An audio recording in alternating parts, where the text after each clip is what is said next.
We're deeply disappointed. Team No torpedoes the stadium tax. Now what? We will have to consider all of our options. From inside this week's big election to the week's other most impactful local news stories, stick around. Week in Review is next. Week in Review is made possible through the generous support of AARP Kansas City, RSM, Dave and Jamie Cummings, Bob and Marlise Gorley, the Courtney S. Turner Charitable Trust, John H. Mize, and Bank of America N.A. co-trustees, the restaurant at 1900, and by viewers like you. Thank you. Hello and welcome, I'm Nick Haynes. What an extraordinary week to be in Kansas City, here to unpack it all and to pick apart what happens next. From the anchor desk at KMBC 9 News, Chris Ketz is with us. From the helm of our Metro's newest newspaper, Next Page KC, Eric Wesson. Leading the editorial page of your Kansas City Star, Yvette Walker. And news icon and former Star reporter and opinion writer, Dave Helling. All righty. Now, were you team yes or team no? Well, we're now in no doubt who won. The stadium tax crushed at the polls this week. Unfortunately, it did not turn out the way that we had hoped or wanted. We're disappointed. We feel we put forth the best offer for Jackson County. We will take some time to reflect on and process the outcome. What is next? What's to come? I mean, are we realistically going to be able to keep the Chiefs or not? I think that's probably the biggest challenge right now. We will have to consider all of our options. Having this on the ballot with no agreement kind of put the taxpayers in jeopardy. I think now it gives us a chance to reset, and hopefully the teams will take a deep breath, come back to the table, and we can work out something that's equitable for everyone. Polls released before Election Day claimed the race was neck and neck. Chris Ketz, is a 16-point lead now classified as neck and neck, or is that what political scientists now call a crushing? It's a blowout, no doubt about it. If I heard it once, I heard it 100 times. What a mess. I thought about this for the last couple of nights, and I wonder if this doesn't go down as one of the more embarrassing outcomes politically in Kansas City in a long, long time. Not even could back-to-back Super Bowl championships push this thing across the line. They had 2 years to answer even the most pedestrian questions of voters, and they couldn't check all the boxes. Last week it was stated on this program, Dave Helling, that even you didn't know how this was going to go. This must have been a huge shock then to see a 16-point difference here. Oh, absolutely. I mean, I was texting friends election night, and we were trying to guess, and every guess that I saw was a 2-point race either way. And when the first returns started coming in, particularly from Kansas City, Missouri, I think we understood Jackson County, eastern Jackson County, would be worried about moving the Royals downtown and making it harder for them to get to games. But the Chiefs, of course, with Super Bowls and other things are high in the esteem of the public, and yet Kansas City, Missouri proper returns in Jackson County also showed a loss. I think it was stunning, and it makes it in some ways harder, Nick, to know exactly why it lost. If it's a 2-point race and you lose, this message, this ad, 16 points, there's a whole range of issues involved. I think every one of our viewers had an opinion about what happened. Rainey writes, the 16-point gap is too big to be explained by poor messaging.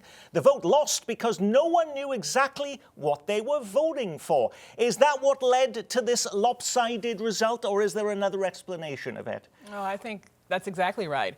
And that's exactly right why we said that we were unable to say yes. I mean, we love the teams. We said so, but we did not know enough information, and our readers told us that, and clearly the voters are saying that as well. I've always been told beware of the single explanation to understand human behavior, Eric, but is there more to it than that? I think messaging was an issue.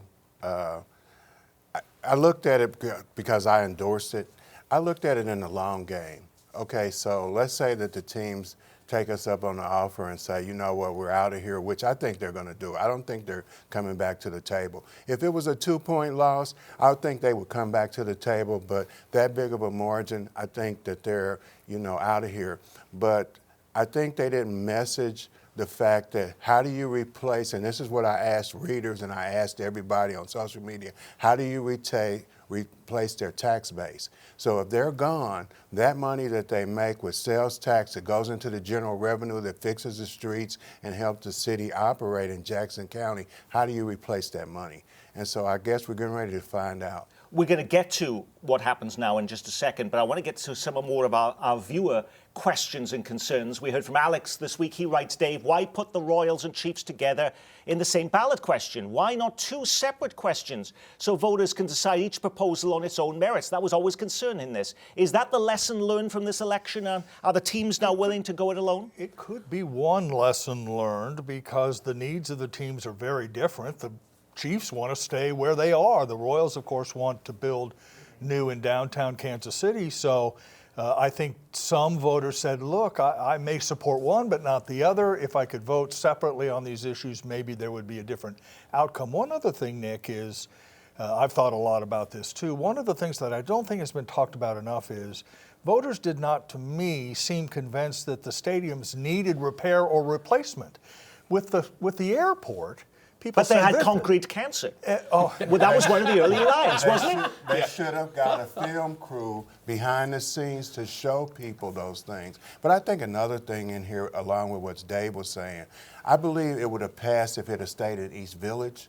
But the last minute move to the Crossroads, not for the business aspect, but even though Frank White, did allude to this, it was Quentin's idea or the mayor's idea to do it there so that he could connect it to the overpass over 670. It was only 7 weeks ago. It was only 7 weeks ago the Royals said, we're going to move to the Crossroads. That wasn't even on their radar screen at that time. What happened was moving it from the East Village to the Crossroads, as our Michael Mahoney pointed out in our coverage Tuesday night, it ginned up a whole new group of committed opponents to a plan and a process that we now know is flawed. Do you think it would have passed if it wasn't in the Crossroads and they would have stuck with the East Village? There were so many missteps and miscalculations and things throughout this process, and I'm not sure the outcome would have been different. Might have been closer, but maybe. Now, before the election, officials say we could see 40% turnout for the stadium tax issue. It didn't quite make that. The Jackson County Election Board reporting 34% turnout. The Kansas City Election Board told us 24% of registered voters went to the polls. That's the highest for any local election in the last decade. How did turnout play a role, if any, in this election, Yvette? I think turnout is always a big issue. If not this issue, then what will bring out voters, other than a presidential election? So yes, I think that if we had a higher turnout, we would have potentially seen a different a response, might have been closer. Also, where the turnout would come from. So if we saw more inner urban voters, that would have certainly played a role. If we had more East Jack voters, that would have played a role. Didn't the proponents count on a lower turnout, though? Because that's why they were putting it on an April ballot versus, say, an August or a November ballot. They expected a lower turnout, no other major issues on the ballot. That's why they wanted to go in April. One of the things I wrote for Yvette's editorial page, and I believe it's true, is there is no natural constituency for new stadiums. I mean, it's not like people are just up in arms, oh, it's crumbling, it's horrible, we got to move. Maybe. Big, heavy constructors business. Right, exactly. Unions and others, perhaps. But in terms of a natural constituency, it's hard to find that. And what the East Crossroads site did was coalesce the opposition around a specific plan, not the broad idea of being downtown, but a specific plan, and that made it harder for the proponents. And what made it engage a base that was probably have stayed at home was the ground game from the KC Tenants. And they started their ground game on February the 19th. Whereas the people that supported it, they didn't start until the middle of March, the beginning of March. Those door knockers influenced a lot of people because I had a lot of people call me and tell me, hey, the KC Tenants are at my door again, and they've been by here like 3 times already this week. I think that engagement but the was what proponents had hired missing. the same firm that worked on the Ron DeSantis campaign. That was Jeff Rowe and Axiom Strategies. Isn't their sweet spot that data to try and get the right people to the polls? It is, but remember, the Axiom people were in charge of the Jackson County Translational Health Tax, which went from a 50-50 proposal to a 90% to 10 defeat. politics has changed, Nick, and I'm not sure everyone in Kansas City understands this. There are ways for groups like KC Tenants to reach the voter that was not available 25 years ago. Social media, outreach, rallies. They don't have to go through the newspaper or Channel 9. And that's not. And they still have to come. They still also have to come to public television. How did you feel about the campaign that was waged? Some of our viewers say they were turned off by some of the tactics, landing in mailboxes just ahead of Election Day with glossy postcards featuring black protesters and the tagline, "Radical liberals are hell-bent on taking the Chiefs away from us. Don't let them." The KC Tenants group blasted it as racist. The Yes campaign says it didn't come from them. Was this really different, though, than what we see in any of these other campaigns today, whether it be for school board sometimes in Congress? Yes, that last-minute postcard was disastrous, I believe, and so distasteful. And we wrote about it, and we did, try to find out who it's from. Once we found that out, what does Axiom have to say about it? They said it wasn't from them. There was an opportunity to say more, and that didn't happen. One other thing in terms of messaging that I think goes along with this, Nick, just quickly is I think the Royals and Chiefs' implied threat to leave angered a lot of voters. Yeah. I said in a column, look, that they have burned decades of goodwill by, in essence, saying, give us our money or we're out of here. Now, Eric may be right. That may be true. But I don't think that, for people on the fence, the idea that somehow they were being held hostage, I don't think was popular. Frank White said that they made him a villain in this process, but on the same token, they made the owners of the Chiefs and the Royals villains by calling them billionaires and making it the poor people against these filthy rich people that were doing this, and I think that was a turnoff as well. Chris Katz, complete this sentence for me. The biggest winner in the stadium tax election this week was blank. KC Tenants, without a doubt. One more notch, I suppose, in their belt in terms of wins, not just at City Hall, but citywide. They're a player in politics, have been, and will continue to be. Yvette. Oh, winner. I was thinking loser now. I would agree, and I would agree Kansas City voters, because they spoke their mind, and it was a difficult decision for a lot of people, I think. But they spoke their mind, and they got what they wanted. Eric. I was going to say the Tenants, but now I'm going to change and say Kansas, the state of Kansas, they have an opportunity to have two sports teams. They can have a baseball team and they can have a football team. As someone who lives in Kansas, I'm not sure winners is the best way to describe their opportunity to shell out billions of dollars. But I agree with you, Yvette, in this sense, Nick. I think that the people who oppose this showed that they can be a force when they coalesce around one idea or another, and that's what they did. Well, complete this sentence for me then, Yvette. The biggest loser in the stadium tax election this week was blank. I think it has to be what people think of the teams, the Royals and the Chiefs. We still love them, but there was concern about the threat, and there was concern about how they treated the voters. Eric. I go back to the tax issue. And I go back to that as general revenue funds that come in to Kansas City and Jackson County to fix streets and take care of a lot of things with this $2.3 billion budget. People thought that there were other priorities to spend that money. Yes. Okay. I might say John Sherman, the Royals owner. There were concerns at Arrowhead that I heard from people inside that building months ago, questioning whether John Sherman could, as they put it, land the plane.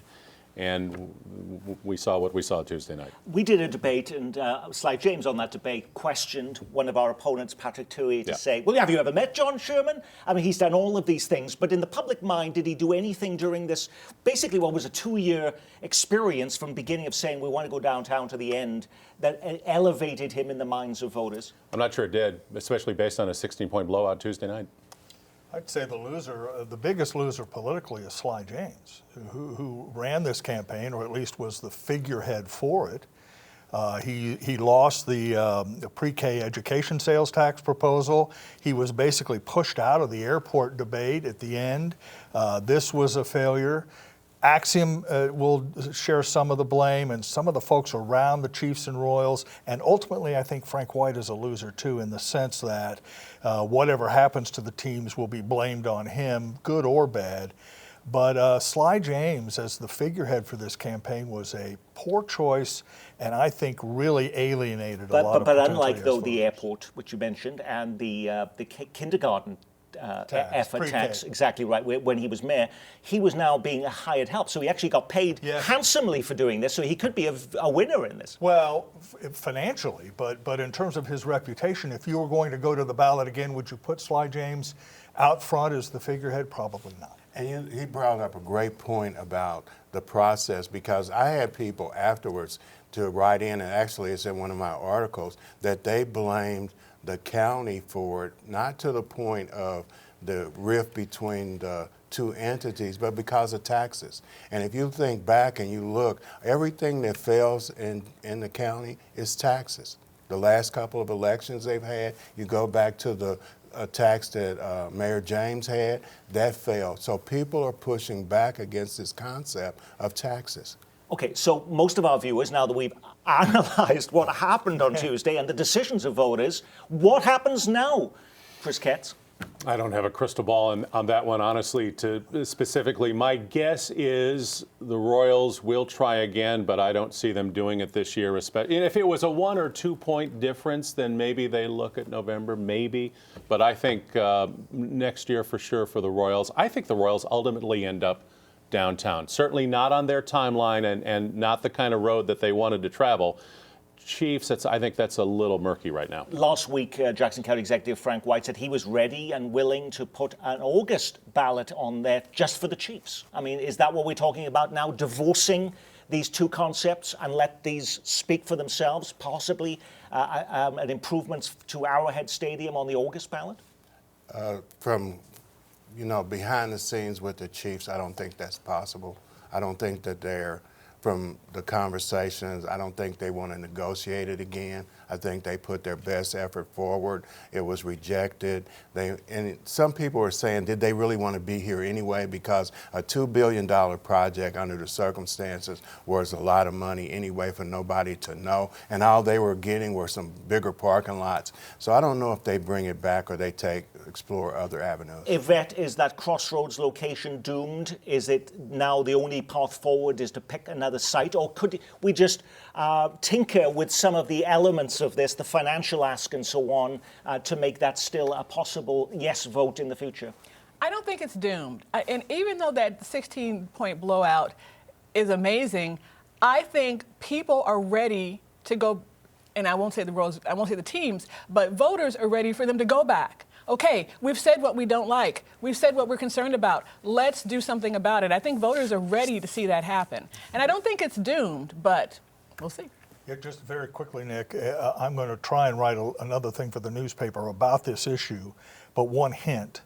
It is possible for the Royals to cut Frank White out of this entirely and begin negotiating with the mayor and the city for a downtown stadium where some of these issues can be cleaned up with the city, use the city's taxing power, get Frank White and the county legislature out of the picture. There's no inherent reason they're involved other than the existing leases, which would have to be solved. But once you get past that, cut your deal with the city, leaving the Chiefs alone with the county, separating the two teams, allowing Frank White's idea of a solo ballot to go forward. There is a path. There are paths. Whether the teams and the local authorities will take them is another issue. Last week I asked you, were there any other efforts being made to try and lure the Chiefs or the Royals? And at that time you said no. But now we hear about former House Speaker in Kansas, Ron Rickman, an Olathe Republican, now working quietly behind the scenes with business interests to lure one or both teams to Kansas. One of the things in that story is that we have gambling in Kansas. We've got $10 million in the bank. $10 million won't buy about stadium is not going to buy us, Chris. $10 million. It's a lot of money. $10 million is a lot of money. Yeah. But in this game, it's nothing. But Kansas did build the Kansas Speedway. It built what is now called Children's Mercy Park for Sporting Kansas City, all without asking voters for a tax increase. It was all done by star bonds. Couldn't the same effort be made here?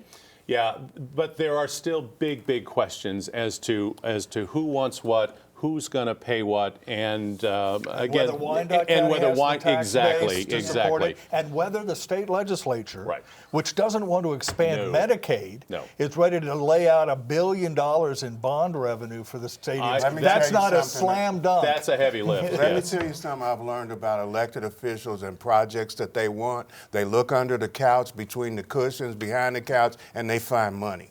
So don't think that Kansas can't find the money to do it Eric if has they $1 do billion it. in his account. Hey, you know what? I'm moving to your house tomorrow. I might have it somewhere, but I believe that it's possible if they put. And Laura Kelly is like the truce is between businesses and the Chiefs or a sports team. Alrighty. That's Now, different. as the stadium tax sucked up all of the media's attention, you may be surprised to learn that there were other items on Tuesday's ballot. Scores of local school board races were being decided. Several cities, including Blue Springs, were picking a new mayor. Liberty and Kearney both had new sports and activity centres on the ballot. Both failed, by the way. Was there any big surprises, clutch your pearls moments in any of those elections? 92-year-old Alvin Brooks being elected to the Yes, school yes. board. Yeah. Hickman I'm Mills. like, wow. Yeah. Let him go fishing. Let him play with his grandkids and great-grandkids. Don't give him another position like that. Let him I was negotiate the leases. Yeah, really. He could be the next leader of Jackson County. You don't know about this. By the way, on Election Day, Jackson County Executive Frank White surprised many by issuing a county-wide state of emergency after the local government was hit by a cyber attack. Bad actors had apparently taken over the county's computer systems, shutting down the assessment, tax collection and recorder of deed offices and impacting everything from marriage licenses to county jail records. Many county offices were closed this week, and the Jackson County prosecutor says she was dealing with limited computer and telephone services. I'm assuming Frank White wasn't blaming the Yes campaign for this, Chris Katz? No, this is something that happens dozens of times a year in affecting governments, big and small, all over the country, and I suspect it was just Jackson County And started. it happened in Wyandotte County not so long Yes. ago on the Kansas court system. And it really was a big problem in those jurisdictions as well as Jackson County. But we should not end this show, Nick, without pointing out that Frank White has a litany of problems that he needs to face, including the property tax appraisal system, cost overruns at the new Jackson County Jail, this problem with the computers, administration generally, the courthouse. In some ways, he probably welcomes the stadium discussion as a diversion from voters actually looking at his entire record and saying, boy, this is not the good choice for county executive. But couldn't he be viewed today as a champion? He was the champion of the taxpayers. He ultimately, I know some things of negative have been said there, but couldn't he should be floating on air this week, shouldn't he, Yvette? I think very much so. I think that he got what he wanted, and he is seen as a man of the people, at least at this point. But we'll see what happens. I have to say, though, I'm surprised that no one, conspiracy theorists out there, no one really did try to blame the hacking in this 16 points. We need to do a revote. We need to do a revote. At least because publicly. It happened on Election Day. They just said it didn't affect elections. We don't know that. I was expecting to see more Well, about we that. may still see that after the show. Okay. Speaking of Jackson County, by the way, we did hear from longtime Weekend Review watcher Tom, who wants to know, now that the stadium tax is not a hot topic, what is going on with the new Jackson County jail? Has the county forgotten about that issue, Eric? It seems like it. There's no community benefits agreement. They don't have the compliance officers to monitor who's going to be working on the project. You might have people coming in from Mississippi, Oklahoma to work on it. And you just mentioned about Frank taking a victory lap with the stadiums, but I agree with Dave wholeheartedly. He's got a lot of other issues, and this was a diversion, but now that it's over with, my mortgage payment went up and my taxes on my house went up because, my homeowner's insurance went up because the taxes on my house went up. People are having a ton of problems with these assessments. And it goes back to what Dave said, though, that this has been a distraction, and even for the media, from all of these other issues that are happening in Kansas City. When you put a program like this together every week, you can't get to every story grabbing the headlines. What was the big local story we missed? Kansas lawmakers head for home with a last-minute tax relief deal the governor says she'll sign, but dead for another year, Medicaid expansion and legalizing pot. All eyes on Governor Kelly now as the bills pile up on her desk, from a ban on hormone therapy and transition surgery for minors, to a measure imposing up to 25-year prison terms for anyone coercing a woman to have an abortion. In Missouri, anti-death penalty advocates trying to stop Missouri's first execution of the year. Unless the governor steps in, Brian Dorsey will be executed by lethal injection on Tuesday. He's the Chiefs player getting more attention than anyone else this week. Rashee Rice lawyering up after fleeing the scene of a six-vehicle crash in Dallas. And Nick Haynes loses his title as Kansas City's best-known Welshman as the Chiefs sign Welsh rugby star Lewis Rees-Zammit. Alrighty, Chris Ketz, did you pick one of those stories or something completely different? That last one is huge. Okay, By the way, huge. I was just in the UK. Absolutely It was huge. Yes, it was. I think the Rashee Rice story probably would have gotten more attention had it not been for the stadium tax vote. There's speculation that maybe there's a suspension involved here for Rice as we hit the end of the week, but there's a lot about this we don't know, and I'm afraid once those details are out, fans are not going to like what they see. Eric. I said the city's $2.3 billion budget flew under the radar, got passed. You got $7 million in community prevention programs. The police got a raise. Fixing these 500 miles of streets. I'm still driving down the same raggedy streets I was driving down 5 years ago. So where's all that money, and what really is the plan? Yvette. I'm going to say something different. I've got to go back to the voter turnout. I'm concerned that if we don't get voter turnout up, issues with democracy will get worse and worse. Dave. Just briefly, and you mentioned it, Nick, Kansas is getting closer to some major tax relief and tax reform. The governor has sort of tried to move a little bit to the middle. I do think Kansas will have tax reductions this year. Missouri, not so certain. And on that, we will say our week has been reviewed, courtesy of Yvette Walker, who leads the editorial board of the Kansas City Star, and from the anchor desk at Channel 9 News, Chris Ketz. From Next Page KC, Eric Wesson, and news icon, Dave Howling. And I'm Nick Haynes. From all of us here at Kansas City PBS, be well, keep calm, and carry on.